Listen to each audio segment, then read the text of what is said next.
turn to the word of God நாம் தேவனுடைய வசனத்துக்கு திரும்புவோம் and read from Esther chapter 4 verse 14. Esther 4ஆம் அதிகாரம் 14ஆம் வசனத்தை வாசியுங்கள். நீ இந்த காலத்தில் மௌனமாயிருந்தால் யூதருக்கு சகாயமும் ரட்சிப்பும் வேறொரு இடத்திலிருந்து எழும்பும்.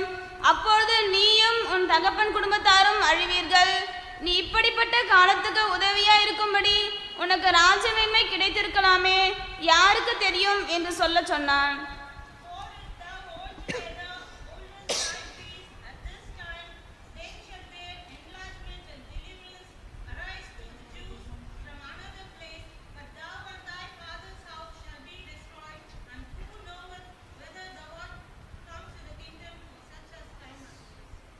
Also read Isaiah chapter 34 and verse 8. ஏசாயா 34ஆம் அதிகாரம் 8ஆம் வசனத்தையும் வாசியுங்கள்.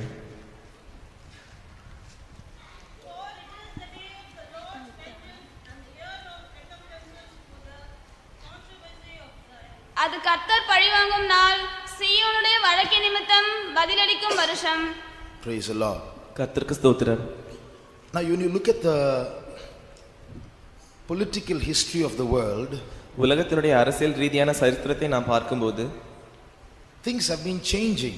காரியங்கள் மாறிக்கொண்டே இருக்கிறது. If you look at different countries have different governments ruling over them.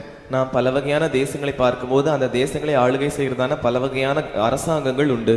Each country they have all their own opinions, they have their own policies and way of ruling. ஒவ்வொரு நாட்டுக்கும் தனித்தனியே அதற்கென்று அபிப்பிராயம் உண்டு, அதற்கென்று சட்டங்கள் உண்டு, அவைகளை கொண்டு அவைகள் ஆளுகை செய்கின்றன. But if you move through history, you will see although different governments with different policies are ruling, they are all converging towards what is known as a new world order, a new setup in this world. ஆனால் அந்த சரித்திரத்தை நாம் முற்றிலுமாக உற்று நோக்கும்போது அந்த வித்தியாசமான நாடுகளில் வித்தியாசமான சட்டங்களும் வித்தியாசமான அபிப்பிராயங்களும் பழக்கவழக்கங்களும் இருந்தாலும் அவைகள் எல்லாம் கடைசியாக ஒன்று சேர்ந்து ஒரு புதிய சகாப்தம் என்கிறதான இயக்கத்திற்கு வந்து கொண்டிருக்கிறது. So although you have one communist government, another is a democracy, all kinds of governments ruling in this world, there is a common line, a string that is going along with all of them that will eventually turn up to a unification amongst governments. சில நாடுகளில் நாத்திகவாதம் இருக்கிறது, சில நாடுகளில் ஜனநாயகம் இருக்கிறது. இப்படிப்பட்ட நாடுகளில் பல வகையான வித்தியாசமான காரியங்கள் இருந்தாலும் இவைகள் எல்லாம் ஒரே நூலில் வருகிறது போல கடைசியில் அதன் விளைவாக ஒரே ஒரு இயக்கமாக அது வந்து முடியும். How is it that people in different countries who have never spoken to each other and people belong to different times who are carrying on the work of these governments who have different policies are still converging towards a unification? பல வகையான தேசங்களில் பல வகையான மொழிகளை பேசுகிற ஜனங்கள் இருக்கிறார்கள். இந்த நாடுகளில் பேசுகிற மொழி அந்த நாட்டு ஜனங்களுக்கு தெரியாது, அவர்களுடைய சட்டங்களும் இவர்களுக்கு தெரியாது. இப்படியாக இருக்கும்போது இவர்கள் எல்லாரும் எப்படி ஒன்றாக ஒரே இயக்கத்தை உண்டாக்க வேண்டும் என்கிற முடிவுக்கு வந்திருக்கிறார்கள். This shows that there is some invisible power at work. எனவே இதன் மூலமாக ஏதோ ஒரு அதர்சனமான வல்லமையானது கிரியை செய்கிறது என்பதை நமக்கு கண்கூடாக காண முடியும். This is what is happening amongst the rulers of this world. இதுதான் இந்த உலகத்தை அரசாளுகிறவர்கள் மத்தியில் நடைபெறுகிறதான ஒரு காரியம். They are all moving towards a new kind of government which has never been seen in this world before. அவர்கள் எல்லாரும் ஒரு புதிய அரசாங்கத்திற்கு நேராக சென்று கொண்டிருக்கிறார்கள். அந்த அரசாங்கமானது இதுவரைக்கும் இந்த பூமியில் ஏற்பட்டதில்லை. Not only that, அது மாத்திரமல்ல, on the side of the citizens of the world also there is a cry for a change, for a different kind of government. இந்த உலகத்தில் இருக்கிற பிரஜைகளுக்கும் கூட அவர்களுக்கென்று வித்தியாசமான ஒரு கூக்குரல், ஒரு வேண்டுதல் உண்டு. அவர்கள் வித்தியாசமான அரசாங்கம் வேண்டும் என்று கோரிக்கை வைக்கிறார்கள். The whole world is crying for something different. We want a change. முழு உலகம் ஒரு வித்தியாசத்திற்காக ஏங்கிக் கொண்டிருக்கிறது. எங்களுக்கு ஒரு மாற்றம் வேண்டும் என்று அவர்கள் கத்திக் கொண்டிருக்கிறார்கள். Many years ago I was standing in a bus stand. அநேக வருஷங்களுக்கு முன்பாக நான் ஒரு பேருந்து நிலையத்தில் நின்று கொண்டிருந்தேன். And a young boy was speaking about politics. ஒரு இளம் பையன் ஒரு அரசியலை பற்றி பேசிக் கொண்டிருந்தான். And he said, in our country we speak about majority voting. அவன் இப்படி பேசிக் கொண்டிருக்கும் போது சொன்னான், எங்களுடைய நாட்டில் நாங்கள் அதிகபட்சமாக ஓட்டு போடுவதை பற்றி பேசுவோம் என்று சொன்னான். Those who get the majority of votes are the winners. அதிகபட்சமாக ஓட்டு பெறுகிறவர்கள் தான் ஜெயித்தவர்கள். But he said, if you notice, only 50% or 60% of the people vote. ஆனால் அவன் எப்படி சொன்னான், நீங்கள் அதை கவனிப்பீர்கள் என்றால் 50 அல்லது 60% ஜனங்கள் தான் ஓட்டு போடுகிறார்கள். And that 60% is split among different factions. அந்த 60% ஓட்டும் வித்தியாசமான கட்சிகளுக்கு சிதறடிக்கப்படுகிறது. But the 40% who don't vote are not satisfied with any form of government, so they are the majority. ஆனால் மீதியாக ஓட்டுப்படாமல் இருக்கிறதான் அந்த 40% ஜனங்கள் எந்த அரசாங்கத்தினுடைய கட்சியை பற்றியும் திருப்தி அடையாமல் இருக்கிறார்கள். எனவே அவர்களே பெரும்பான்மையானவர்கள் என்று அவன் சொன்னான். So always those who don't vote and don't want are not satisfied with any form of government, they are the majority. எனவே எப்பொழுதுமே ஓட்டு போடாமல் எந்த அரசாங்கத்தையும் ஆதரிக்காதவர்கள் தான் பெரும்பான்மையானவர்கள். What does that mean? அதனுடைய அர்த்தம் என்ன? There is hidden in a man a dissatisfaction about rulership. இந்த உலகத்தில் இருக்கிறதான அந்த ஆளுகை பற்றி மனுஷனுக்கு மறைவாக ஒரு அதிருப்தி காணப்படுகிறது. If you look at the condition of the world, இந்த உலகத்தினுடைய வழக்கத்தை நாம் பார்ப்போம் என்றால், one group of people are soaring high in riches. ஒரு கூட்ட ஜனங்கள் ஐஸ்வரியத்தில் மிகவும் விருத்தி அடைந்தவர்களாக உயர்ந்து கொண்டே போகிறார்கள். Another group of people are starving to death. ஆனால் இன்னொரு கூட்ட ஜனங்களோ வறுமையினால் செத்துக் கொண்டிருக்கிறார்கள். You know, there are countries that are poorer than India. இந்தியாவை காட்டிலும் தரித்திரமான தேசங்கள் உண்டு என்று உங்களுக்கு தெரியுமா?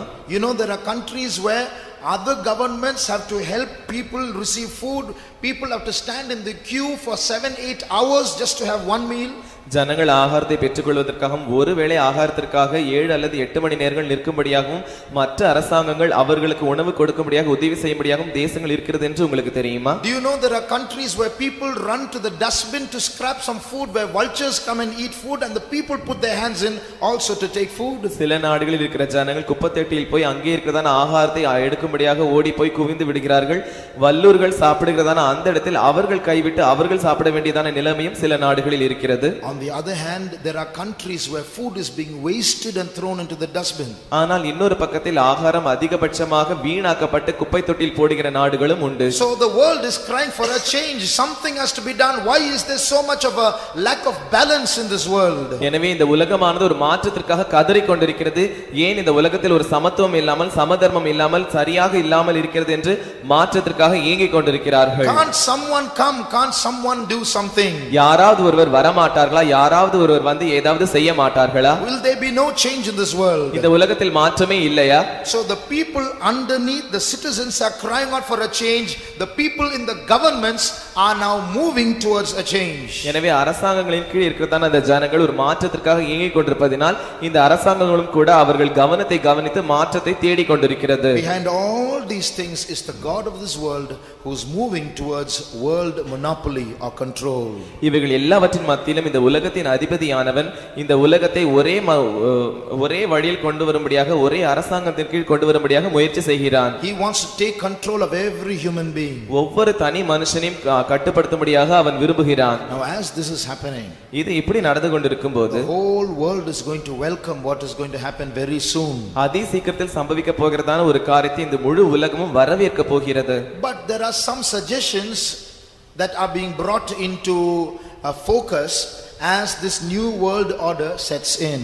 இந்த புதிய உலக சகாப்தமானது ஆரம்பிக்கப்படுவதற்கு முன்பாக சில ஆலோசனைகள் கவனத்திற்கு கொண்டு வரப்படுகிறது.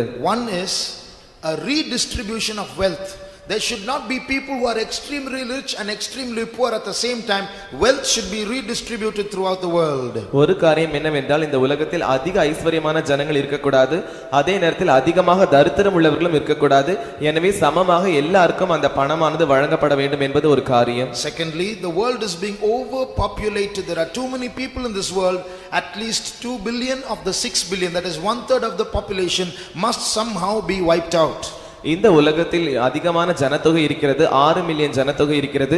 அதில் 1/3 பங்காக 2 மில்லியன் ஜனங்கள் அகற்றப்பட வேண்டும். Million அல்ல, billion. That is பில்லியன் ஜனங்கள். 200 crores of people should be killed for order to come into this world. இந்த உலகத்தில் சரியான சட்டம் வரும்படியாக 200 கோடி ஜனங்கள் அவர்கள் கொல்லப்பட வேண்டும். Those who suggest that will surely not allow their families to be killed. இப்படிப்பட்ட ஆலோசனை சொல்லுகிறவர்கள் அவர்கள் கண்டிப்பாக தங்கள் குடும்பத்தின் அங்கத்தினர்களை கொலை செய்ய விட மாட்டார்கள். The third is the elimination of Christians who will stand against the ushering in of this new world order.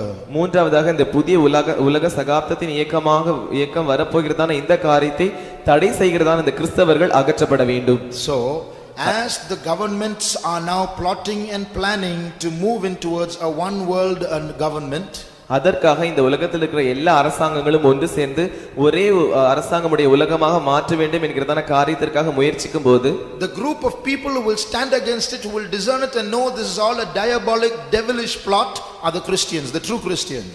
அதை அறிந்து கொண்டு அதை பகுத்தறிந்தவர்களாக இது பிசாசனுடைய தந்திரம், பிசாசனுடைய வேலைதான் என்று பகுத்தறிகிறவர்கள் கிறிஸ்தவர்கள் தான். When the first world war took place, முதலாம் உலகப் போர் நடைபெற்ற போது a new body was formed combining many nations to prevent another war. ஒரு இன்னொரு யுத்தம் நடைபெறக்கூடாது என்பதற்காக இன்னும் ஒரு இயக்கம் உண்டாக்கப்பட்டது. That was called the League of Nations. அந்த இயக்கம் தான் தேசங்களின் உடன்படிக்கை. So that was a body of many nations put together, but they did not succeed because a second world war broke out. ஆனால் அதில் அநேக தேசங்கள் ஒன்றாக சேர்ந்து உடன்படிக்கை செய்து கொண்டன.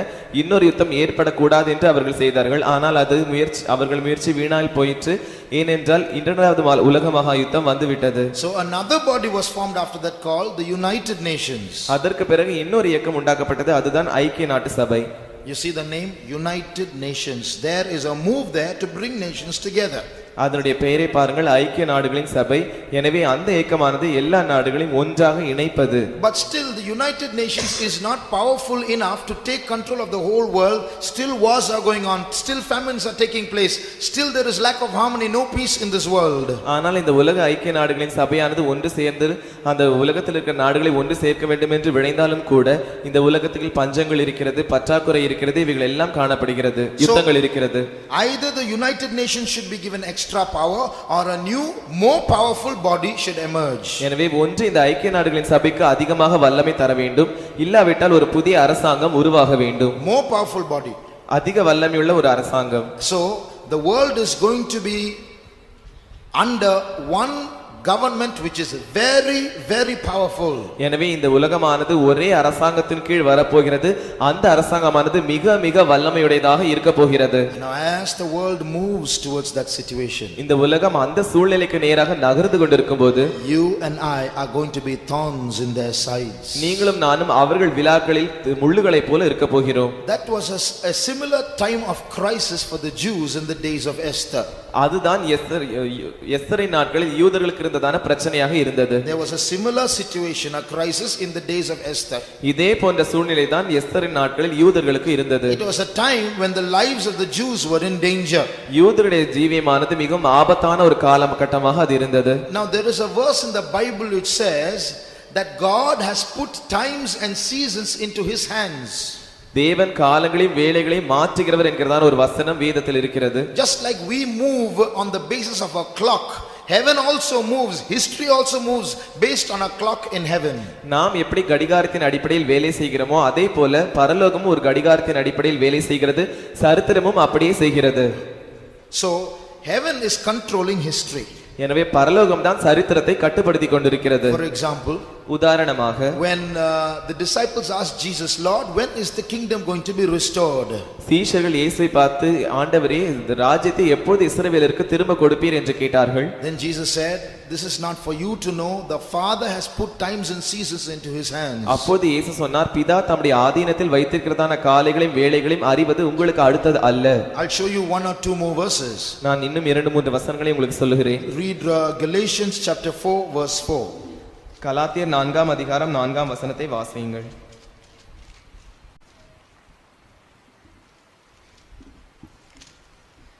நாம் புத்திர சுவீகாரத்தை அடையும்படி நியாய பிரமாணத்திற்கு கீழ்ப்பட்டவர்களை மீட்டுக் கொள்ளத்தக்கதாக குறித்த காலத்தில் காலம் நிறைவேறின போது ஸ்திரீனிடத்தில் பிறந்தவரும் நியாய பிரமாணத்திற்கு கீழானவருமாகிய தம்முடைய குமாரனை தேவன் அனுப்பினார். See, when did God the Father send his son? பிதாவாகிய தேவன் எப்பொழுது தம்முடைய குமாரனை அனுப்பினார்? The Bible speaks of what is called in the fullness of time. வேதம் ஒரு காலத்தை பற்றி பேசுகிறது, காலம் நிறைவேறின போது. So what is that kalam? What is the time that was fulfilled? காலம் நிறைவேறினது என்றால் அந்த நிறைவேறின காலம் என்ன? It is a time appointed in heaven when Jesus had to be sent.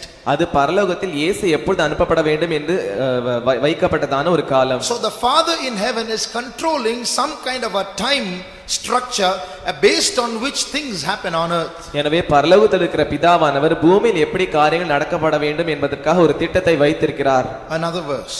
இன்னொரு வசனம் Romans chapter 5 verse 6. ரோமர் 5ஆம் அதிகாரம் 6ஆம் வசனம்.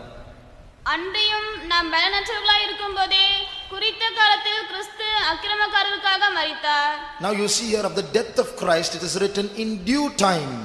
இங்கே கிறிஸ்துவினுடைய மரணத்தை பார்க்கும்போது குறித்த காலத்தில் என்கிற வார்த்தை உபயோகப்படுத்தப்பட்டிருக்கிறது. குறித்த காலத்து, that means in the appointed time. Jesus, God the Father had appointed a time where Jesus had to be born. He had appointed a time when Jesus had to die. குறித்த காலம் என்று சொல்லும்போது பிதாவாகிய தேவனானவர் ஒரு சரியான காலத்தை வைத்திருந்தார். அந்த காலத்தில் இயேசு பிறக்க வேண்டும், நியமித்த காலத்தில் இயேசு மரிக்க வேண்டும் என்கிறதான காலத்தை வைத்திருந்தார். When the Gentiles came to arrest Jesus, புறஜாதிகள் வந்து இயேசுவை கைது செய்யும்படியாக வந்தபோது what did Jesus say? இயேசு என்ன சொன்னார்? When I was in the temple speaking openly, none of you could do anything to me. நான் ஆலயத்தில் இருந்து கொண்டு வெளிப்படையாக உங்களோடு பேசினபோது உங்களில் ஒருவனும் எனக்கு ஒன்றும் செய்ய முடியவில்லை.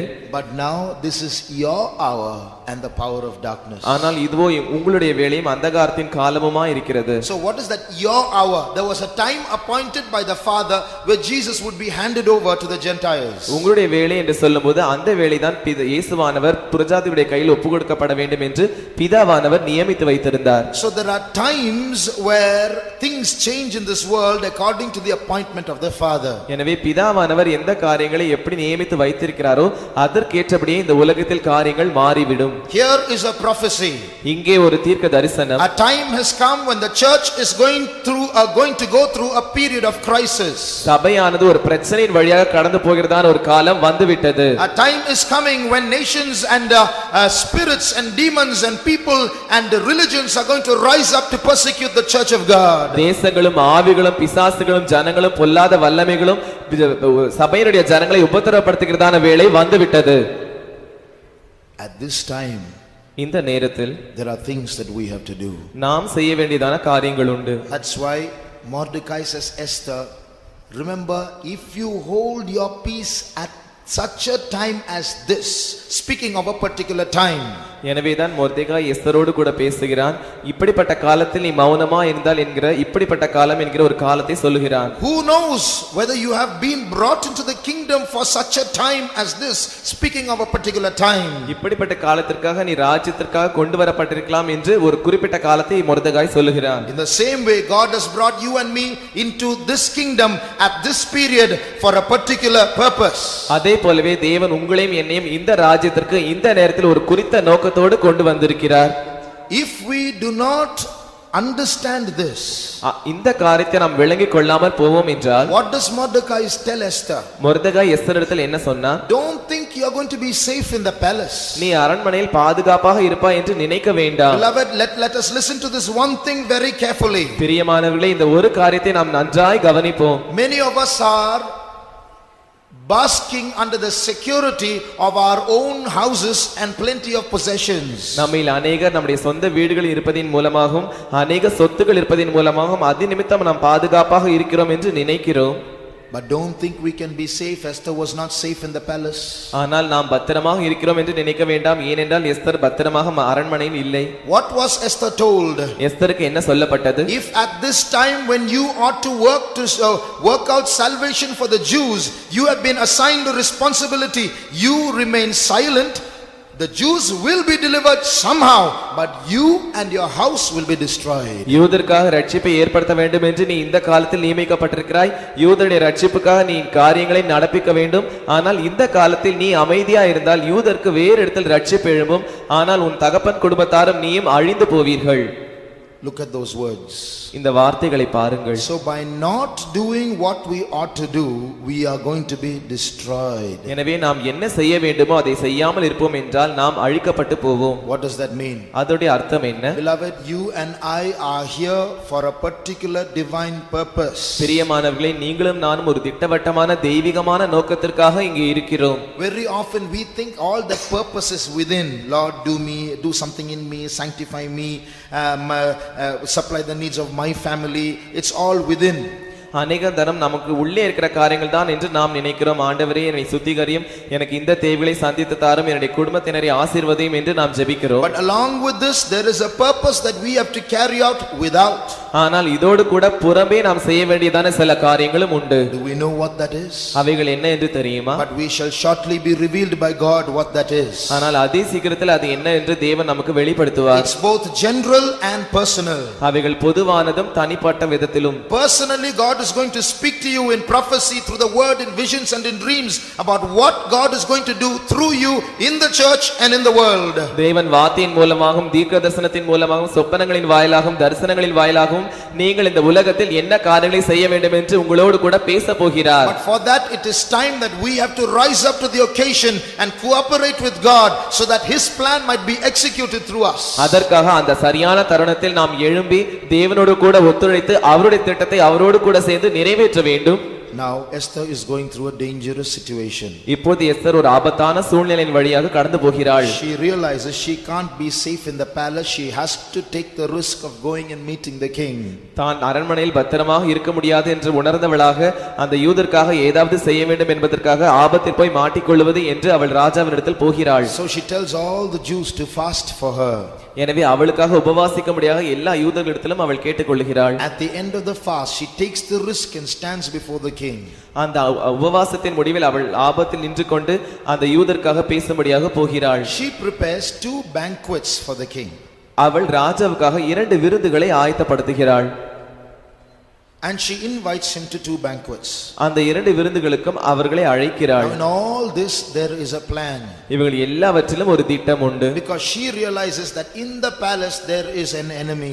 ஏனென்றால் அரண்மனையில் ஒரு சத்துரு இருக்கிறான் என்று அவள் உணர்ந்திருந்தாள். And that enemy is trying to wipe out all the Jews. அந்த சத்துருவானவன் இந்த எல்லா யூதரையும் அகற்றவிட முயற்சி செய்கிறான் என்று அவள் அறிந்திருந்தாள். So also in this world we have an enemy who is trying to wipe out all Christians. அதே போலவே இந்த உலகத்திலும் ஒரு சத்துரு இருக்கிறான். அந்த சத்துரு ஆனவன் இந்த உலகத்தில் இருக்கிற எல்லா கிறிஸ்தவர்களையும் அகற்றிவிட முயற்சி செய்கிறான். But the promise is whoever works or does not work, salvation, enlargement and deliverance will come for the Christians. ஆனால் வாக்குத்தத்தம் என்னவென்றால் நாம் கிரியை செய்கிறோமோ இல்லையோ அது காரியமல்ல, ஆனால் கிறிஸ்தவர்களுக்கு ரட்சிப்பும் சகாயமும் கண்டிப்பாக வரும். But those who are lazy, those who are trying to play safe, when they ought to rise up and work for to help others in the time of crisis, will be destroyed. ஆனால் சோம்பலா இருக்கிறவர்கள், பத்திரமா இருக்கிறோம் என்று நினைக்கிறவர்கள் கிரியை செய்ய வேண்டும், அவர்கள் எழும்பி கிரியை செய்ய வேண்டும் என்கிற இடத்தில் அவர்கள் கிரியை செய்யாமல் இருந்தால் அவர்கள் அழிந்து போவார்கள். She makes 2 banquets. அவள் 2 விருதுகளை ஏற்படுத்துகிறாள். She goes and stands in the presence of the king. ராஜாவுடைய சமூகத்தில் போய் முன்பாக நிற்கிறாள். O king, if I have found favor in thy sight, ராஜாவே, உம்முடைய கண்களில் எனக்கு தயை கிடைத்ததானால் please come to the banquet that I have prepared for you. நான் உமக்காக ஆயத்தப்படுத்தியிருக்கிற விருந்திற்கு நீர் வர வேண்டும். He came and Haman came.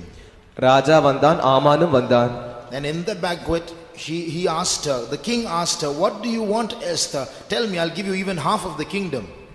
அப்பொழுது அந்த விருந்தில் கலந்து கொண்ட ராஜா எஸ்தர் ராஜாத்தை பார்த்து, எஸ்தர் ராஜாத்தே, உனக்கு என்ன வேண்டும், உன் மன்றாட்டு என்ன, நீ தேசத்தில் பாதி கேட்டாலும் அது உனக்கு தரப்படும் என்று சொன்னான். Then she says, if it pleases the king, if I have found favor in your sight, let me please come to another banquet that I'll prepare tomorrow for you. அப்பொழுது எஸ்தர் சொல்லுகிறாள், ராஜாவுடைய கண்களில் எனக்கு தயை கிடைத்ததானால் நான் இன்னொரு முறை பண்ண போகிறதான அந்த விருந்திற்கு ராஜாவும் ஆமானும் வர வேண்டும். Why does Queen Esther do all this? அந்த ராணி ஏன் இந்த எல்லா காரியங்களும் செய்ய வேண்டும்? Now we must realize that she hasn't the king hasn't called for her for the past 30 days. கடந்த 30 நாட்களாக ராஜா அவளை அழைக்கவில்லை என்கிற காரியத்தை நாம் உணர வேண்டும். To make a petition, we don't know what kind of response the king will give. ஒரு மன்றாட்டை செய்வதற்காக அதற்கு பதிலாக ராஜா என்ன சொல்வான் என்று தெரியாது. So she has to bring the king to a good mood, to a state where he is able to grant her request. எனவே அந்த ராஜாவை ஒரு நல்ல மனநிலைக்கு கொண்டு வந்து அந்த நல்ல மனநிலையில் இருக்கும்போது அவன் தன் வேண்டுதலை கேட்டுக்கொள்வான் என்கிற பட்சத்திற்கு அவள் அவனை கொண்டு வர வேண்டும். So that's why she is not in a hurry to tell him the request in the first banquet itself. எனவே முதல் விருந்திலேயே தன்னுடைய மன்றாட்டு என்ன என்று சொல்லுவதற்கு அவள் அவசரப்படவில்லை. In the second banquet she tells her request. இரண்டாவது விருந்தில் தான் தன்னுடைய மன்றாட்டை அவள் சொல்லுகிறாள். In the same way அதே போலவே In the history of the church in the last days, there are two banquets. கடைசி நாட்களில் இருக்கத்தான் அந்த சபையின் சரித்திரத்திலும் கூட 2 விருந்துகள் உண்டு. Now in the first banquet that she made, அவள் செய்ததான அந்த முதலாவது விருந்தில் you see, Haman is not punished.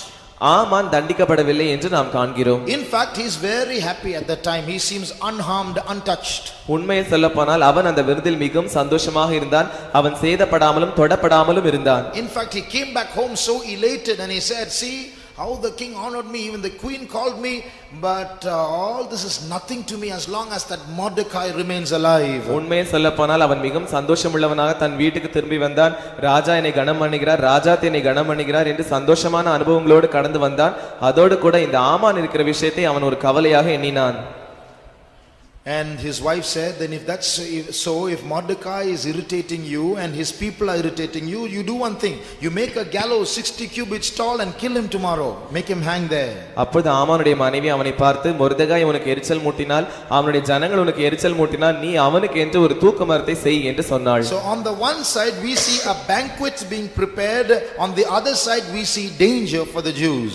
ஒரு பக்கத்தில் விருந்து ஆயத்தம் பண்ணப்படுகிறதை நாம் பார்க்கிறோம், இன்னொரு பக்கத்தில் யூதர்களுக்கு ஆபத்து வருகிறதை நாம் காண்கிறோம். In Christian history also, as I told you, there are two banquets. கிறிஸ்தவ சரித்திரத்திலும் கூட நான் உங்களுக்கு சொன்னது போல 2 விருந்துகள் உண்டு. After many years of what we call the dark ages, அந்தகாரமான காலங்கள் என்று அழைக்கிறதான அந்த அநேக வருஷங்களுக்கு பின்பாக, many centuries when the church went through dark times in history, சபையானது சரித்திரத்தில் கடந்து போனதான அந்த அந்தகார காலங்களுக்கு அடுத்ததான அநேக நூற்றாண்டுகளுக்கு பிறகு, there were many years, many centuries in history when the church had nothing Christian in it. சரித்திரத்தில் சபையில் அநேக வருஷங்களாக கிறிஸ்தவன் என்று சொல்லப்படுகிற ஒருவர் கூட இல்லாமல் இருந்ததான அந்த காலம் பிறகு, there were people who were true Christians, they were only small groups scattered here and there. சில ஜனங்கள் கொஞ்சம் பேராக உண்மையான கிறிஸ்தவர்களாக இருந்தார்கள். அவர்கள் இங்கும் அங்குமாக சிதறடிக்கப்பட்டவர்களாக இருந்தார்கள். But in the early part of the 20th century, ஆனால் 20ஆம் நூற்றாண்டின் ஆதி நாட்களில் suddenly a Pentecostal fire broke out in various parts of the world. திடீரென்று உலகத்தின் பல்வேறு பாகங்களில் பெந்தேகோஸ்தின் அக்கினியானது ஊற்றப்பட்டது. That was the first banquet. அதுதான் முதலாவது விருந்து. Through that Pentecostal fire, God started moving in the world in a certain way. அந்த பெந்தேகோஸ்தின் அக்கினியின் மூலமாக தேவன் ஒரு குறிப்பிட்ட விதத்தில் உலகத்தில் அசைவாட ஆரம்பித்தார். But if you see, although the Pentecostal fire has been spreading, அந்த பெந்தேகோஸ்தே அக்கினியானது இங்கும் அங்குமாக பரவி கொண்டிருந்தாலும், Haman is still let loose. He is still happy. ஆமான் இன்னும் அவன் விடுதலையாக்கப்பட்டவனாக சந்தோஷமுடையவனாக இருந்தான். Satan, the god of this world, seems to be working havoc still in the world. இந்த உலகத்தின் அதிபதியானவன் உலகத்தில் இன்னும் கூட நாச மோசங்களை ஏற்படுத்தி கொண்டிருக்கிறான்.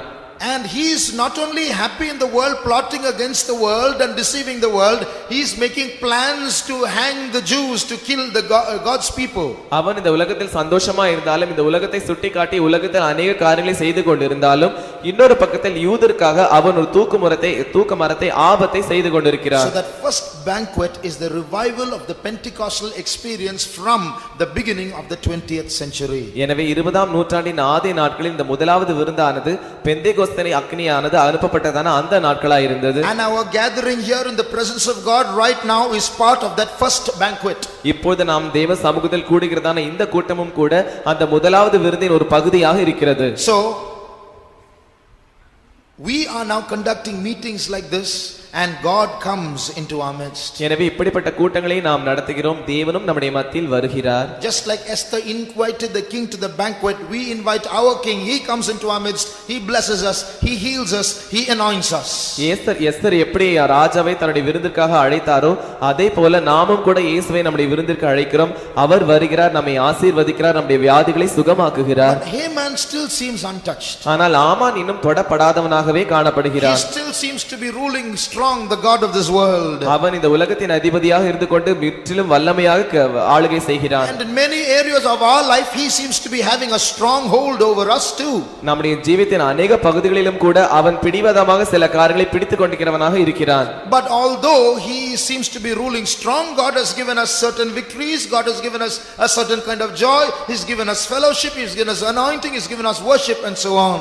ஆனால் அவன் நம்மை இறுக பிடித்திருந்தாலும் கூட, சில பகுதியில் பிடித்துக் கொண்டிருந்தாலும் கூட, தேவன் நமக்கு ஜெயத்தை தருகிறார், சில அபிஷேகங்களை தருகிறார், இன்னும் अनेक ஆசீர்வாதங்களை தருகிறார்.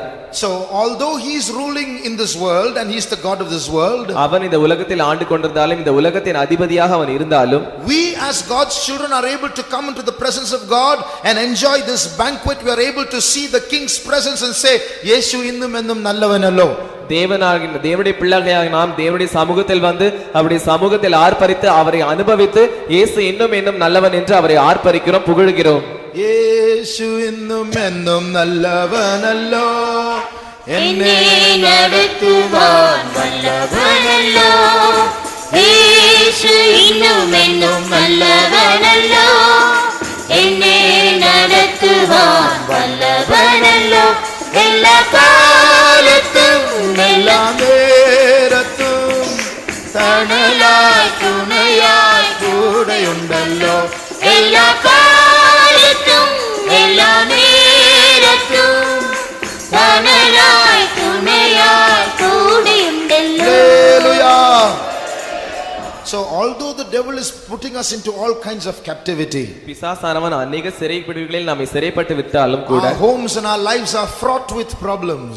நம்முடைய வீடுகளும் நம்முடைய ஜீவியமும் பிரச்சனைகளினால் நிறைந்திருக்கிறது. But in the midst of that, God has given us a banquet to participate in. ஆனால் அவைகளின் மத்தியில் ஒரு விருந்தில் கலந்து கொள்ளும்படியாக ஒரு விருந்தை தேவன் நமக்கு தந்திருக்கிறார். That's why in the midst of all our problems, our confusion, our tears and our sickness and witchcraft against us, we are able to enjoy the presence of God. எனவேதான் நம்முடைய எல்லா பிரச்சனைகளின் மத்தியிலும், நம்முடைய குழப்பங்களின் மத்தியிலும், நம்முடைய கண்ணீரின் மத்தியிலும், மந்திரவாதங்களின் மத்தியிலும் நாம் தேவனில் களி கூறுகிறோம். So what are these banquets? இந்த விருந்துகள் என்ன? They are two steps in which we come into the favor of God. தேவனுடைய தயையின் பட்சத்தில் வருகிறதான இரண்டு படிகளாக அது இருக்கிறது. So in the first part of the 20th century, man came into the favor of God. God was able to visit the earth with a Pentecostal revival. எனவே 20ஆம் நூற்றாண்டின் அந்த ஆதி நாட்களில் மனுஷனானவன் தேவனுடைய தயையின் பட்சத்திற்கு வந்தான். தேவன் அவனை சந்தித்து அவனுக்கு என்று பெந்தேகோஸ்தே அக்கினியை அனுப்பினார். So from that time till today, it's banqueting time for the church. அந்த நாள் முதற்கொண்டு இன்று வரைக்கும் சபைக்கு ஒரு விருந்தின் நேரமாகவே இருக்கிறது. I remember even 20 years ago, there used to be big arguments between Christians, amongst Christians, about the receiving of the Holy Spirit, about speaking in tongues. 20 வருஷங்களுக்கு முன்பாக நான் நினைவு கூறுகிறேன், அநேக விவாதங்கள் எழும்பும். பரிசுத்தாவின் அக்கினியை பெற்றுக்கொண்டு அந்நிய பாஷையில் பேசுவது ஒரு காரியமா என்கிறதான விவாதங்கள் எழும்பும். Many would say there's nothing called speaking in tongues, it's a wrong experience. Some would say no, it is the right experience, we have to speak in tongues and so on. அநேகர் சொல்லுவார்கள், இல்லை பரிசுத்தாவி என்றில்லை, அந்நிய பாஷையில் பேசுவது என்று இல்லை என்று சொல்வார்கள்.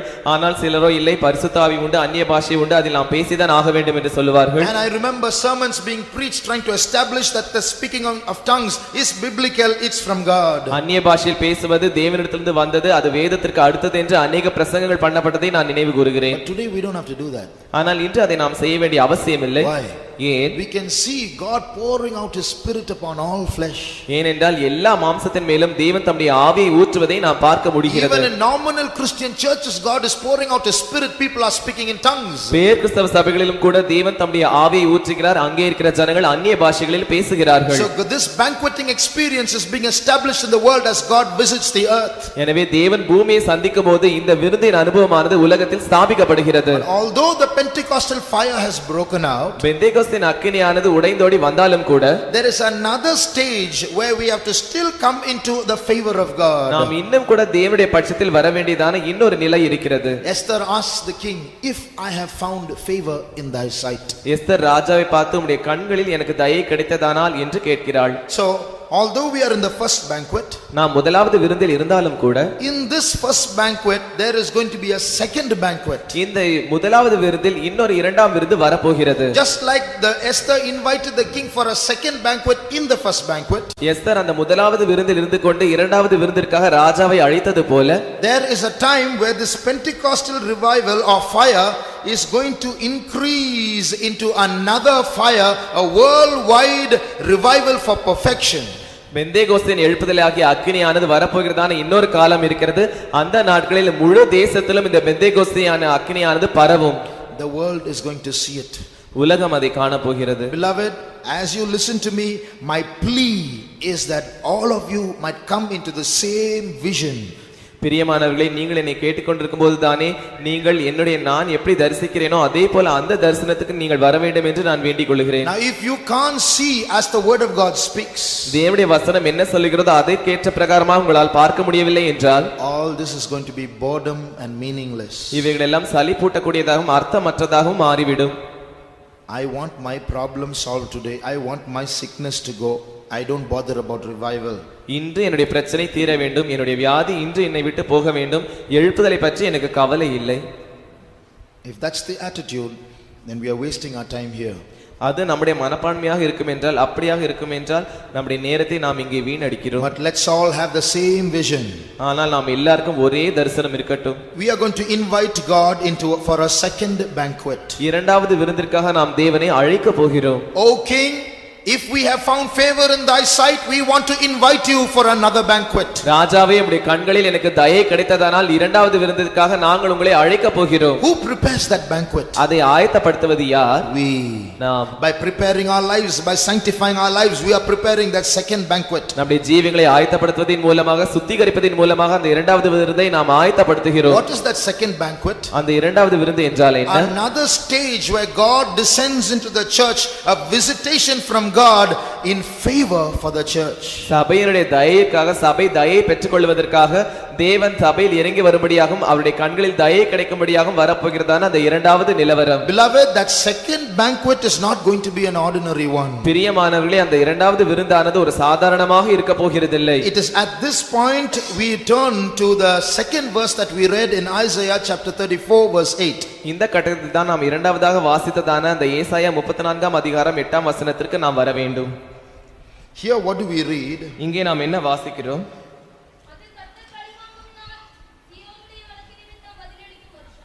So here we see this is a day of the Lord's vengeance.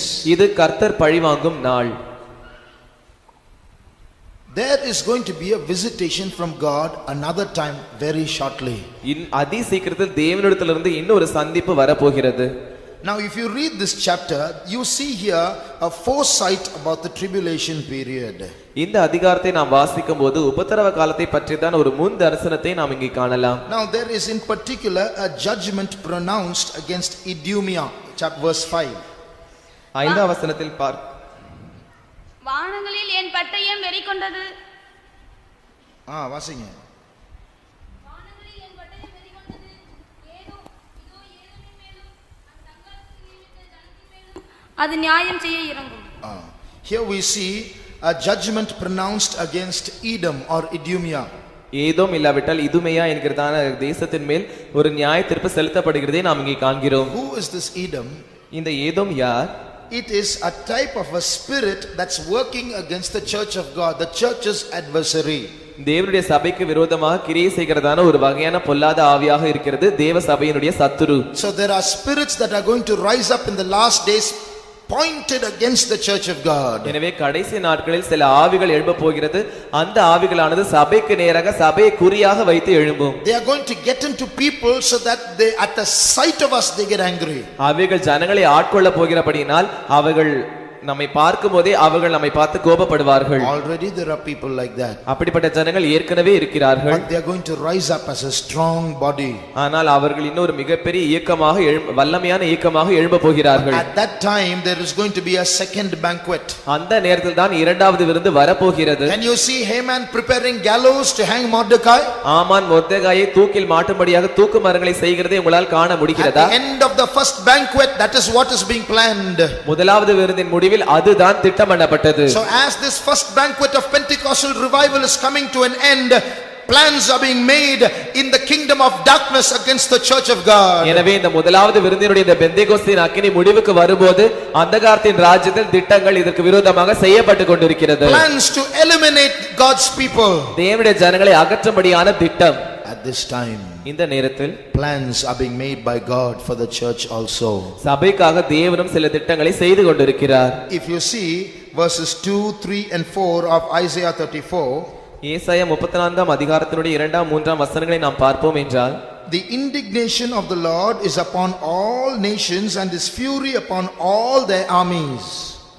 சகல ஜாதிகளின் மேலும் கர்த்தருடைய கடும் கோபமும் அவைகளுடைய சகல சேனைகளின் மேலும் அவருடைய உக்கிரமும் மூழ்கிறது. The indignation of the Lord is upon all nations. It's a worldwide fury that the Lord is going to unleash. கர்த்தருடைய கடும் கோபமானது எல்லா ஜாதிகள் மேலும் இருக்கிறது. முழு உலகத்தின் மேலும் அவருடைய கடும் கோபமானது அவிழ்த்து விடப்பட போகிறது. Verse 3 says the same thing. மூன்றாம் வசனமும் அதையே சொல்லுகிறது. Verse 4 says all the host of heaven shall be dissolved. நான்காம் வசனம் சொல்லுகிறது சர்வ சேனையும் வானத்தின் சர்வ சேனையும் கரைந்து போக போகிறது. And the heavens shall be rolled together as a scroll. வானங்கள் புஸ்தக சுருளை போல சுருட்டப்பட போகிறது. See, now you see God starts moving in the whole world. தேவன் முழு உலகத்தின் மேலும் அசைவாட ஆரம்பிக்க He போகிறார். prophesies a judgment that's going to come upon the whole world. முழு உலகத்தின் மேலும் வரப்போகிறதான நியாய தீர்ப்பை அவர் தீர்க்க தரிசனமாக சொல்லுகிறார். But suddenly, like a thunderstorm that's working around the whole world, now suddenly focuses in one place. ஆனால் திடீரென்று முழு உலகத்திலும் வருகிறதான இடியை போலதான அந்த இடியானது ஒரு குறிப்பிட்ட இடத்தை நோக்கி குறிப்பார்க்கும். In verse 5 he says, now my soul shall be bathed in heaven, it shall come down upon Edom. ஐந்தாம் வசனம் இப்படி சொல்லுகிறது வானங்களில் என் பட்டயம் வெறி கொண்டது இதோ ஏதோமின் மேல் அது இறங்க போகிறது. So the judgment that is upon the whole world will suddenly converge upon Edom. எனவே இந்த முழு உலகத்துடைய நியாய தீர்ப்பும் திடீரென்று இந்த ஏதோமின் மேல் குறிப்பாய்த்து அனுப்பப்படும். So what is that? அது என்ன? As the church gets ready for the second banquet, இந்த சபையானது இரண்டாவது விருந்திற்கு ஆயத்தப்படுகிறதான அந்த நேரத்தில் தானே God is bathing his sword, preparing his sword to land it upon the adversaries of the people of God. தேவனுடைய ஜனங்களுக்கு விரோதமாக தேவனுடைய பட்டயமானது அவர்களுக்கு விரோதமாக வெறி கொண்டு இறங்க போகிறது. Can you see it? அதை உங்களால் பார்க்க முடிகிறதா? I can see it. என்னால் அதை பார்க்க முடிகிறது. Can you see it? உங்களால் அதை பார்க்க முடிகிறதா? God is going to do great things in the church and in the world. தேவன் சபையிலும் உலகத்திலும் மகா பெரிய காரியங்களை செய்ய போகிறார். In the second banquet, இரண்டாவது விருந்தில் Haman is going to be hanged. ஆமான் தூக்கிலிடப்பட போகிறான். She made a request unto the king. அவள் ராஜாவினிடத்தில் ஒரு மன்றாட்டை வைத்தாள். O king, I and my people, we are sold to be destroyed. ராஜாவே நானும் என்னுடைய ஜனங்களும் அழிக்கப்படும்படியாக விற்கப்பட்டு போனோம். Who is this man who would presume to do so? இப்படிப்பட்டதை செய்ய துணிகரம் கொண்டவன் யார்? That man is this wicked Haman. இவன் அந்த துஷ்ட ஆமான். And when the king heard that, ராஜா அதை கேட்டபோது he rose up out of his seat. அவன் கோபத்தோட தன் ஆசனத்தை விட்டு எழுந்தான். A second banquet is coming for the people of God. தேவனுடைய ஜனங்களுக்கு இரண்டாவது விருந்து வந்து கொண்டிருக்கிறது. A visitation from God to his people. தேவன் தம்முடைய ஜனங்களை சந்திக்கிறதான ஒரு நேரம். He is going to rise up in his wrath for his people. அவர் தம்முடைய உக்கிரத்தில் தம்முடைய ஜனங்களுக்காக எழும்ப போகிறார். We have been slaves for many years. நாம் अनेक வருஷங்களாக அடிமைகளாக இருந்தோம். We have been slaves. Now God is going to proclaim liberty for us. நாம் ஒரு காலத்தில் அடிமைகளாக இருந்து கொண்டிருந்தோம் ஆனால் இப்பொழுது விடுதலை தேவன் அறிவிக்க போகிறார். A case has been going on against the people of God. ஜனங்களுக்கு விரோதமாக ஒரு வழக்கு போய் கொண்டே இருக்கிறது. That is called the controversy of Zion. அதுதான் சீயோனுடைய வழக்கு. And that case is going on in heaven every day. அது பரலோகத்தில் ஒவ்வொரு நாளும் போய் கொண்டே இருக்கிறது. As you heard in a testimony last week, கடந்த வாரம் நாம் சாட்சியில் கேட்டதை போல we saw a throne. The brother saw a throne set up and Satan accusing each one of us. ஒரு சகோதரன் அந்த சிங்காசனத்தை கண்டார். சிங்காசனத்தின் முன்பாக நின்று கொண்டு சாத்தான் சகோதரரை குற்றம் சாட்டி கொண்டிருந்தான். Each one of us. நம்ம ஒவ்வொருவரையும் அவன் குற்றம் சாட்டி கொண்டிருந்தான். And that's happening in heaven right now. அது இப்பொழுதுதானே பரலோகத்தில் நடந்து கொண்டிருக்கிறது. God the Father is listening. பிதாவாகிய தேவன் அதை கவனிக்கிறார். There are times because of our stupidity, because of our iniquity, because of our carnal ways, God is helpless. நம்முடைய மதியீனத்தின் மூலமாக நம்முடைய அக்கிரமத்தின் மூலமாக நம்முடைய மாம்ச வழிகளின் மூலமாக தேவன் நமக்கு உதவி செய்ய கூடாதவராக இருக்கிறார். There are times our stupidity and our sin overpowers the power of God's intercession and God is not able to help us out. நம்முடைய பாவங்களும் நம்முடைய அக்கிரமங்களும் தேவன் கிரியை செய்யாதபடிக்கு அவருடைய வல்லமை காட்டிலும் மிஞ்சினதான சில நேரங்கள் இருந்தது. But God is determined to come down to help his people. ஆனால் தம்முடைய ஜனங்களுக்கு உதவி செய்யும்படியாக இறங்கி வரும்படியாக தேவன் தீர்மானித்திருக்கிறார். For as the world cries for a change, இந்த உலகம் ஒரு மாற்றத்திற்காக கதறிக் கொண்டிருக்கும்போது the church is also crying for a change. சபையும் கூட ஒரு மாற்றத்திற்காக கதறிக் கொண்டிருக்கிறது. Can we see how our prayer life is improving? நம்முடைய ஜெப ஜீவியம் எப்படி முன்னேற்றம் அடைந்து கொண்டிருக்கிறது என்று உங்களால் பார்க்க முடிகிறதா? Can we see how in the first banquet we are making a petition to our king? If we have favor, if we find favor in your sight, Lord, we want another banquet. முதலாவது விருந்தில் ராஜாவே நம்முடைய கண்களில் எங்களுக்கு தயை கிடைத்தது என்றால் எங்களுக்கு இரண்டாவது விருந்தை ஆயத்தப்படுத்தும் என்று நம்முடைய மன்றாட்டு இருந்ததா? Yes, there are people praying for revival. ஆம், சில ஜனங்கள் எழுப்புதலுக்காக ஜெபித்துக் கொண்டிருக்கிறார்கள். All over the world there are people, there are Esthers making petition unto the king. முழு உலகத்திலும் சில ஜனங்கள் எஸ்தரை போல எழுப்புதலுக்காக கேட்டுக்கொண்டிருக்கிறார்கள். And the time is coming. அதற்கான வேளை வந்து கொண்டிருக்கிறது. The king is going to rise up in his wrath. ராஜா தம்முடைய உக்கிரத்தில் எழும்ப போகிறார். For although we are sinners, நாம் பாவிகளாய் இருந்தாலும், although in many ways we are in a backslidden state, நாம் அநேக வழிகளில் பின்மாற்ற நிலைமையில் இருந்தாலும், although we may be a church in captivity, சிறையில் இருக்கிறதான ஒரு சபையாக நாம் காணப்பட்டாலும், although many powers are pulling us down, அநேக வல்லமைகள் நம்மை கீழே இழுத்துக் கொண்டிருந்தாலும், God is watching. தேவன் அதை பார்த்து கொண்டிருக்கிறார். He will not keep silent. அவர் அதை பற்றி அமைதியாக இருக்கவே மாட்டார். But at this time, O child of God, ஆனால் இந்த நேரத்தில் ஓ தேவனுடைய பிள்ளையே, you and I have been brought into the kingdom for such a time as this. நீங்களும் நானும் இப்படிப்பட்ட ஒரு நேரத்திற்கு தான் இந்த ராஜ்யத்திற்குள் கொண்டு வரப்பட்டிருக்கிறோம். Why have we been brought into this kingdom at this time? இந்த நேரத்தில் இந்த ராஜ்யத்திற்குள்ளாக நாம் ஏன் கொண்டு வரப்பட்டிருக்கிறோம்? Haggai and Zechariah scolded the Jews. ஆகாயம் சகரியாம் யூதர்களை திட்டினார்கள்.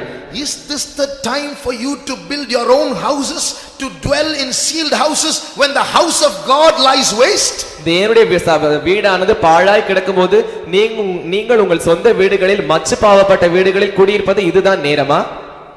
That's why your bag is full of holes. You go, you earn money, but you put it into a bag full of holes. You get nothing in your hand. எனவேதான் உங்கள் பைகள் முற்றிலும் பொத்தல்களாக நிறைந்திருக்கிறது. நீங்கள் வெளியே போய் சம்பாதித்து அந்த பொத்தலான பைகளில் போடுகிறீர்கள். ஆனால் உங்களால் அந்த பணத்தை வைத்துக் கொள்ள முடியவில்லை. Oh child of God, அருமையான தேவனுடைய பிள்ளையே, if there is anyone here who seems to be putting their monthly income into a bag of holes, உங்களில் யாராவது ஒருவர் இங்கே தங்களுடைய மாத சம்பளத்தை ஒரு பொத்தலான பைகளில் போடுவதை போல உணர்ந்தீர்கள் என்றால், don't get nothing, you don't get anything in your hands at the end of it. அந்த சம்பளத்தின் முடிவில் உங்கள் கைகளில் ஒன்றும் கிடைக்கிறதில்லை. One good reason could be your lack of irresponsibility concerning the church of God. அதற்கான ஒரு நல்ல காரணம் என்னவென்றால் தேவனுடைய சபையை பொறுத்தவரையில் உங்களுக்கு இருக்கிறதான உத்தரவாதம் இல்லாததான தன்மை. No botheration about the church of God. சபையை பற்றியதான தேவனுடைய சபையை பற்றியதான எந்த கவலையும் இல்லை. The house of God is lying waste. தேவனுடைய சபையானது பாழாய் கிடக்கிறது. And you are not crying for that. ஆனால் நீங்கள் அதற்காக அழுகிறதில்லை. That's why there are holes in your bag. அது நிமித்தமாக தான் உங்கள் பைகளில் பொத்தல் காணப்படுகிறது. Make a determination today. இன்றுதானே ஒரு தீர்மானம் செய்யுங்கள். Make this part of your daily prayer from today. இன்று முதற்கொண்டு அதற்காக உங்களுடைய ஜெபத்தில் உங்களுடைய அனுதின ஜெபத்தில் இது ஒரு பகுதியாக நீங்கள் ஜெபியுங்கள். Haggai and Zechariah tell the Jews, go to the mountain, go and cut wood and bring them down, build the house of God. ஆகாயம் சகரியாம் யூதர்களை பார்த்து நீங்கள் போய் மலையில் போய் விறகுகளை வெட்டி தேவனுடைய சபையை தேவனுடைய வீடை கட்டுங்கள்.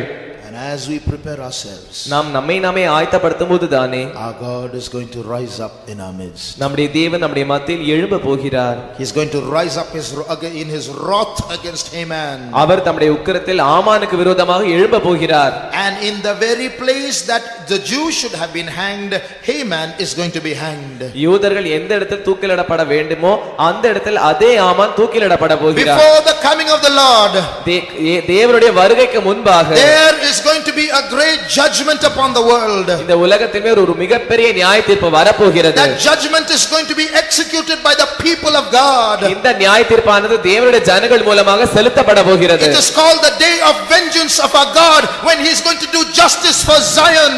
அதுதான் நம்முடைய தேவன் பழிவாங்குற நாள் என்று அழைக்கப்படுகிறது. அந்த நாளில் தான் தேவன் சீயோனுக்காக நியாயம் செய்வார். Shall we close our eyes? நாம் நம்முடைய கண்களை மூடுவோம். God is going to descend in a unique way. தேவன் ஒரு ஒப்பற்ற விதத்தில் இறங்க போகிறார். He is going to give an anointing that we have never received so far. இதுவரைக்கும் நாம் பெற்றிராதான ஒரு அபிஷேகத்தை அவர் கொடுக்க போகிறார். He is going to loose our bands in a way we have never been freed like that so far.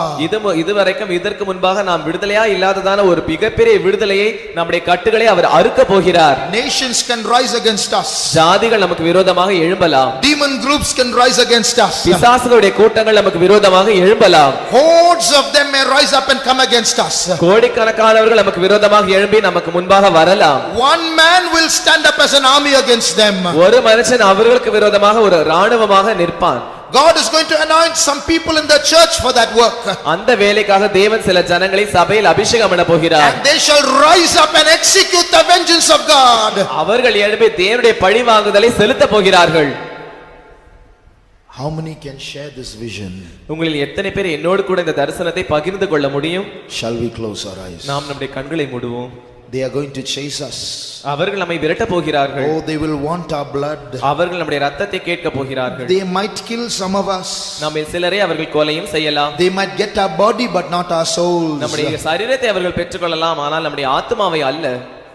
At this time, அந்த நேரத்தில், at this time, இந்த நேரத்தில், if it is the will of God that my blood should be shed on this ground, என்னுடைய இரத்தமானது இந்த பூமியில் சிந்தப்பட வேண்டும் என்பது தேவனுடைய சித்தமாக இருக்கும் என்றால், I ask for grace right now and surrender. இன்றுதான் இப்பொழுதுதானே அதற்குரிய கிருபையை நான் தேவனிடத்தில் கேட்டு அதற்கென்று ஒப்புக் கொடுக்கிறேன். But I know one thing. ஆனால் ஒரு காரியத்தை நான் அறிவேன். Before my blood is shed on this ground, இந்த பூமியில் என்னுடைய இரத்தம் சிந்தப்படுவதற்கு முன்பாக God is going to anoint me to execute vengeance on the powers of darkness. இந்த அந்தகாரத்தின் வல்லமைகளுக்கு விரோதமாக நியாயத்தீர்ப்பு செலுத்தும்படியாக தேவன் என்னை அபிஷேகம் பண்ண போகிறார். I can see his sword being released from his sheath. அவருடைய பட்டயமானது அவருடைய உரையிலிருந்து விடுவிக்கப்பட்டதை நான் காண முடியும். I can see his sword being held high in the sky. அவருடைய பட்டயமானது வானத்தில் உயர்த்தப்பட்டிருக்கிறதை நான் காண முடியும். What is that sword? அந்த பட்டயம் என்ன? That is the anointing in you and in me. அதுதான் உங்களிலும் என்னிலும் இருக்கிறதான அபிஷேகம். The day of vengeance is at hand. அந்த நியாயத்தீர்ப்பின் நாள் அருகில் வந்துவிட்டது. Look high up in the sky. God is ready to descend. வானங்களில் உயர்த்து பாருங்கள், தேவன் இறங்குவதற்கு ஆயத்தமாக இருக்கிறார். The time has come when the second banquet is going to be ready. இரண்டாவது விருந்து ஆயத்தப்பட போகிறதான வேளை வந்துவிட்டது. The time has come when God's people are going to receive a mighty anointing. தேவனுடைய ஜனங்கள் மிகப்பெரிய அபிஷேகத்தை பெற்றுக்கொள்கிறதான நேரம் வந்துவிட்டது. Oh sword of God. ஓ தேவனுடைய பட்டயமே. Oh sword of God. தேவனுடைய பட்டயமே. Arise. Arise. எழும்பு. Shamakiata raba sana makaraba santularia bahantula. They will chase us. அவர்கள் நம்மை விரட்டலாம். They will chase us. அவர்கள் நம்மை விரட்டுவார்கள். They can only get our body. சரீரம் மாத்திரம்தான் அவர்களுக்கு They கிடைக்கும். can only get our body. நம்முடைய சரீரம் மாத்திரம்தான் அவர்களுக்கு கிடைக்கும். But for some people, ஆனால் சில ஜனங்கள் they won't even get the body. அவர்களுக்கு சரீரம் கூட கிடைக்காது. They will chase us, chase us, chase us, chase us and converge us from all directions. அவர்கள் நம்மை விரட்டி விரட்டி விரட்டி எல்லா திசைகளிலும் நம்மை வந்து நெருக்குவார்கள். But at that time, ஆனால் அந்த நேரத்தில் as they close in upon us, அவர்கள் நம்மை நெருங்கும் போதுதானே suddenly we will disappear. திடீரென்று நாம் மறைந்து போவோம். Jesus will have come and gone. இயேசு இறங்கி வந்து விடுவார். Shabaraya Sankara Batna Shamanyakara Basabaria Tularaba.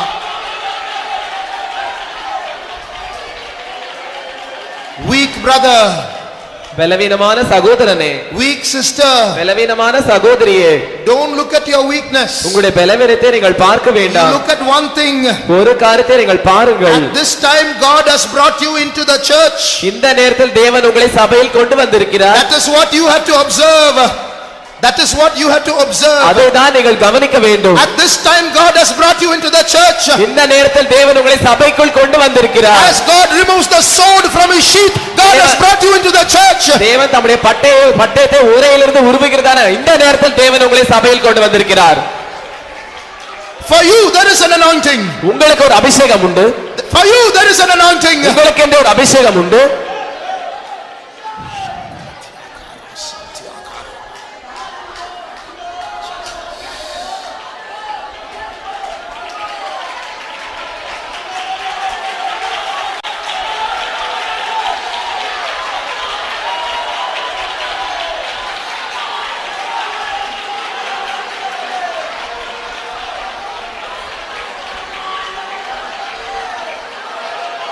சத்துருக்கள் முன்பில் எனக்காக பந்தியொன்றாயத்தம் செய்தார். சத்துருக்கள் முன்பில் எனக்காக பந்தியொன்றாயத்தம் செய்தார். என்னை தம் எண்ணெயால் அபிஷேகித்து என் பாத்திரம் நிரம்பியே வழிய செய்தார். ஷமானா கத்தியாரபா சமானா யகரபா சத்ரா பாத்திரம் நிரம்பியே வழிய செய்தார். சத்துருக்கள் முன்பில் எனக்காக பந்தியொன்றாயத்தம் செய்தார்.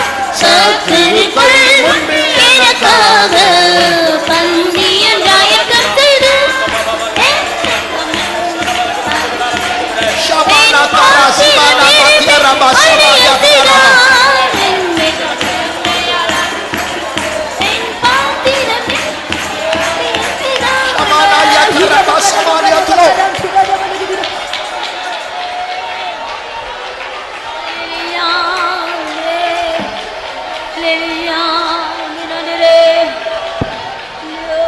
Haman enjoyed the first feast. ஆமான் முதலாவது விருந்தை சந்தோஷமாக அனுபவித்தான். Now we are getting filled in the spirit. இப்பொழுது நாம் ஆவியில் நிரம்புகிறோம். He will say, you get filled in the spirit all you want.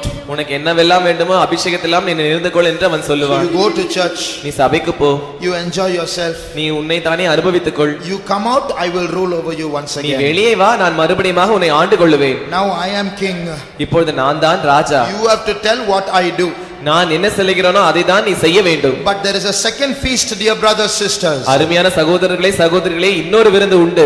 Haman is not going to enjoy that second feast. அந்த இரண்டாம் விருந்தை ஆமான் அனுபவிக்க போவதில்லை. Because before the second feast he got a news. ஏனென்றால் இரண்டாவது விருந்திற்கு முன்பாக அவனுக்கு செய்தி வந்து விட்டது. If Mordecai be of the seed of the Jews, மொர்தெகாய் யூதருடைய குலத்தானான இருப்பான் என்றால், and you had begun to fall before him, நீர் அவனுக்கு முன்பாக தாழ்ந்து போவது நிச்சயம்.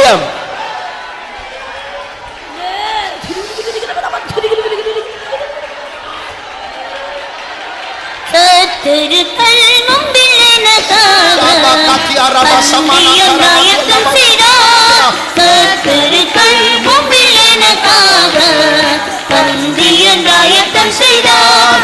என்னை தன்னை அபிஷேகித்து என் பாத்திரம் நிரப்பி வழிய செய்தார். என்னை தன்னை அபிஷேகித்து என் பாத்திரம் நிரப்பி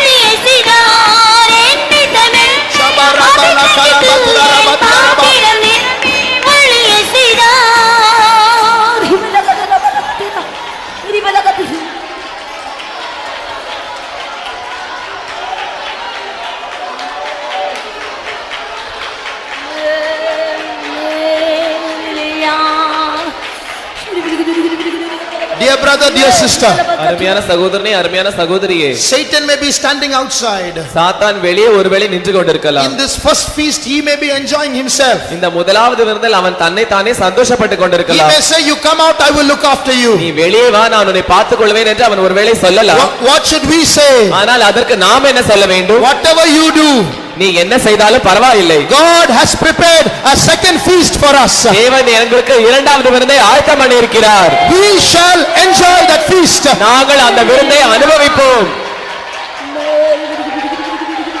சத்துருக்கள் முன்பில் எனக்காக பந்தியொன்றாயத்தம் செய்தார்.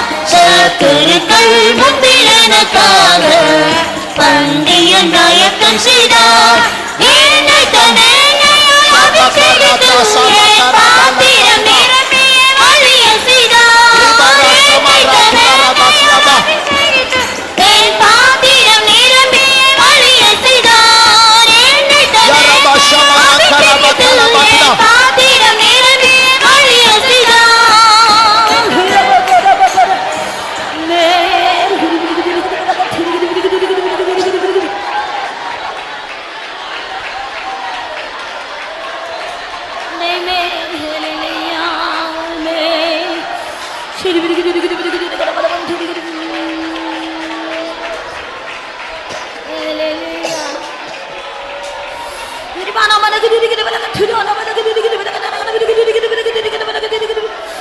Amen.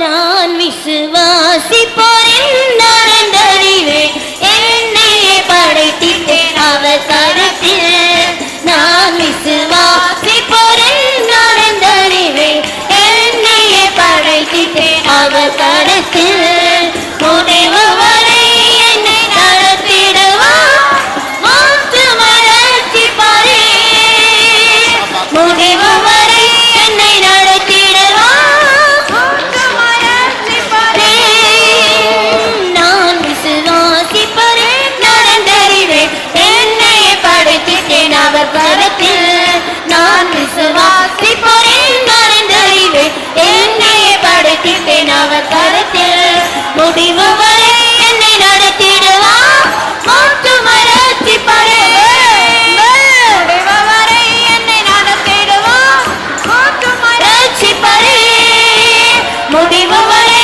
என்னை நடத்திடுவார் மாற்று மலர்ச்சி பாரே முடிவு வரை என்னை நடத்திடுவார் மாற்று மலர்ச்சி பாரே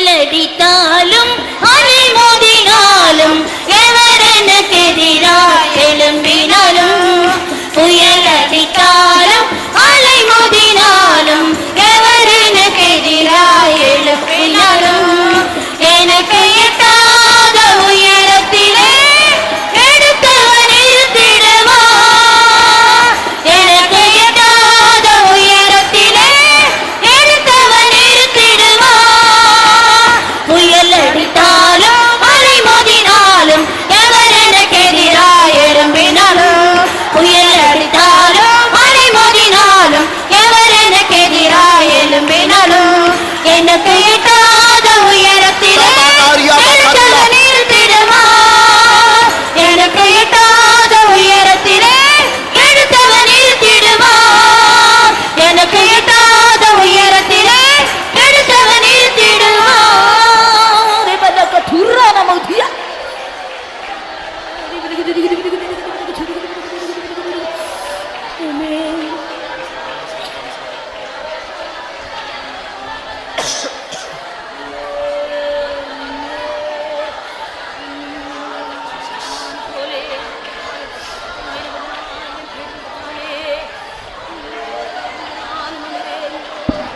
நாம் எல்லாரும் நம்முடைய கண்களை மூடுவோம்.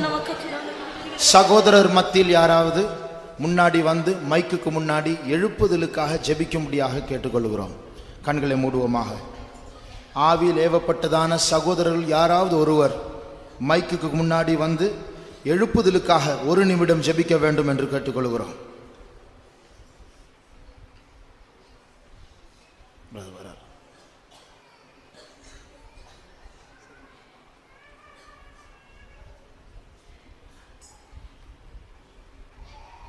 Jesus, Jesus.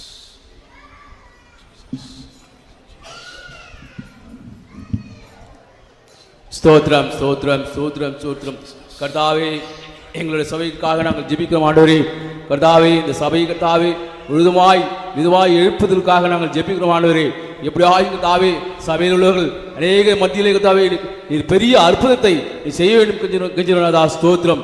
எப்படியாவது கர்த்தாவே இந்த சபையில் உள்ள வியாதிகளையும் கர்த்தாவே சபையில் உள்ள சாபங்களிலும் சபையில் கர்த்தாவே அந்த பில்லி சுனிய கட்டுகளில் கர்த்தாவே நாங்கள் விடுதலை பெற கர்த்தாவே கர்த்தாவே ஜெபிக்கிறோம் ஐயா, ஸ்தோத்திரிக்கிறோம். கிருபைதாரியா ஆசீர்வதிக்க வேண்டுமே சபையை கர்த்தாவே மேலும் கர்த்தாவே எழுப்புதல் அடைய கிருபை செய்ய வேண்டும் கெஞ்சுகிறோம். ஆசீர்வதிக்கவும் கிருபைதாரும் இயேசுவின் நாமத்தில் கேட்கும் ஜீவனுள்ள நல்ல பிதாவே, ஆமென். ஹல்லேலூயா. ஸ்தோத்திரம். கண்களை மூடிக்கொண்டே இருப்போமாக.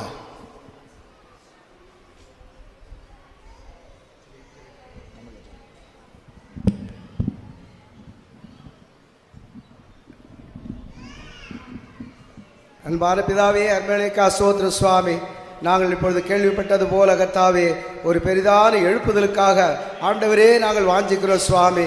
அந்த எழுப்புதல் கர்த்தாவே ஒவ்வொருடைய உள்ளத்திலிருந்து புறப்படத்தக்கதாக சுவாமி ஆவியானவர் எழும்ப வேண்டுமா செபிக்கிற ஆண்டவரே ஸ்தோத்திர சுவாமி. இந்த ஆவியின் எழுப்புதலுக்காக ஆண்டவரே நாங்கள் ஏங்கி தவிக்கிற ஆண்டவரே ஸ்தோத்திர சுவாமி. அந்த எஸ்தர் சொன்னது போல நான் மரித்தாலும் மரிக்கிறேன்னு சொல்லி ஆண்டவரே ராஜாவுடைய சமூகத்தில் பிரவேசித்தது போல ஜபத்தோடு உபவாசத்தோடு கண்ணீரோடு ஆண்டவரே தேவன் ராஜாவுடைய சமூகத்திலே எஸ்தர் பிரவேசித்தது போல ஆண்டவரே நாங்கள் தேவ சமூகத்திலே உபவாசத்தோடு ஜபத்தோடு கண்ணீரோடு ஆண்டவரே நாங்கள் ஜெபிக்கிறோம் ஆண்டவரே. இந்த சபையிலே ஒரு பெரிய எழுப்புதலுக்காக வேண்டுகிறோம் சுவாமி. அதற்காக எங்களை ஆயத்தப்படுத்த ஆண்டவரே. எப்பொழுது கூட ஆண்டவரே நாங்கள் கேள்விப்பட்டது போல சபையில ஒரு பெரிய விருந்து ஆயத்தமாகி இருக்கு சுவாமி. அந்த விருந்துக்காக நாங்கள் ஆயத்தப்பட எங்களுக்கு உதவி செய்யும் சுவாமி. அந்த மத்திய ஆகாயத்திலே சமாதான பிரபு வெளிப்படும் பொழுது நாங்களும் ஆண்டவரே சமாதானத்தோடு ஐக்கியத்தோடு சந்தோஷத்தோடு எக்கால சத்தத்தை கேட்க உதவி செய்ய ஆண்டவரே ஸ்தோத்திர சுவாமி. நாங்கள் அப்படியாக எங்களுடைய ஜீவியத்திலே சமாதான பிரபுவை சந்திக்க நாங்கள் யாவரோடு சமாதானமாக ஜீவிக்க யாவரோடு ஐக்கியமாக இருக்க நாங்கள் எங்களுக்கு உதவி செய்ய ஆண்டவரே. அதற்காக எங்களை தாழ்த்தி ஒப்படைக்கிறோம். ஆவியானவர் தாமே எங்களுக்கு உதவி செய்ய வேண்டுமா ஜெபிக்கிறோம் இயேசு நாமத்தினால் பிதாவே ஆமென்.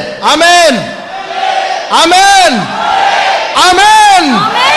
இது நாம் எல்லாரும் செய்ததான ஜெபம் அதுதான் ஆமென். நான் விசுவாசிப்போரேன் நான் அறிவேன் என்னையே படைத்திட்டேன் அவர் கரத்தில். நான் விசுவாசிப்போரேன் நான் அறிவேன் என்னையே படைத்திட்டேன் அவர் கரத்தில். முடிவு வரை என்னை நடத்திடுவார் மராட்சி பாரே என்னை நடத்திடுவார் மராட்சி பாரே. முடிவு வரை என்னை நடத்திடுவார் மராட்சி பாரே. முடிவு வரை என்னை நடத்திடுவார் மராட்சி பாரே.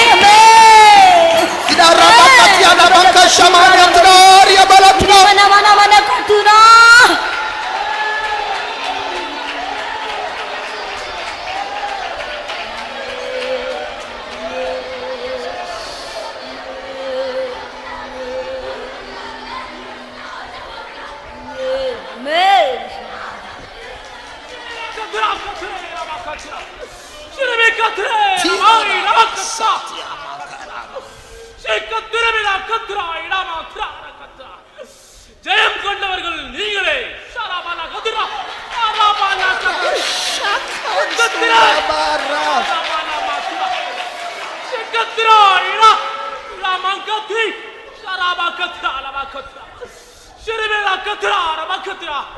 ஜெயம் உனக்கு முன்பாகவே எழுதப்பட்டது.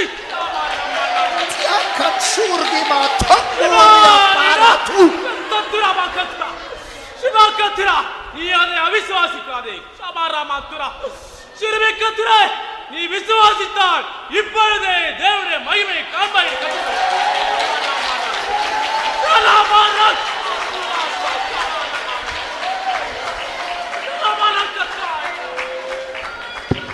உன் குடும்பத்தில் உன் சமுதாயத்தில் நீ தனியாய் விடப்பட்டாய் என்று நினைக்கிறாய்.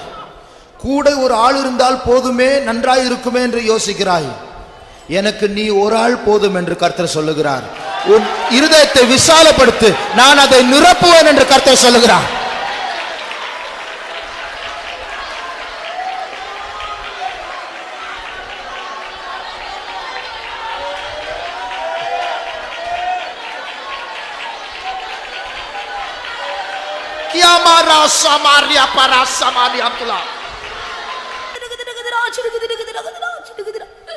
இந்நாள் நற்செய்தி அறிவிக்கும் நாள்.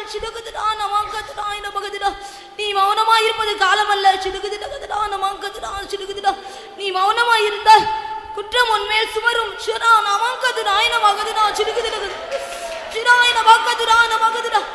இப்பொழுதே அணுகிறது காலம். இப்பொழுதே ரச்சனிய நாள். நீ அசதியாயிராமல் ஜாக்கிரதையாயிருந்து கர்த்தருக்கு ஊழியத்தை செய். என் ஊழியத்தை செய்து என் ஊழியத்தை நிறைவேற்று என்று கர்த்தர் சொல்லுகிறார்.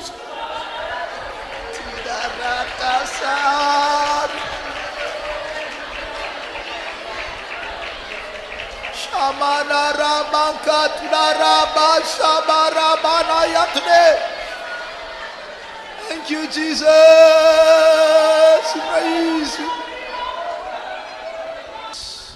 கர்த்தருடைய சமூகத்துக்காக நாம் கர்த்தரை ஸ்தோத்திரிப்போம்.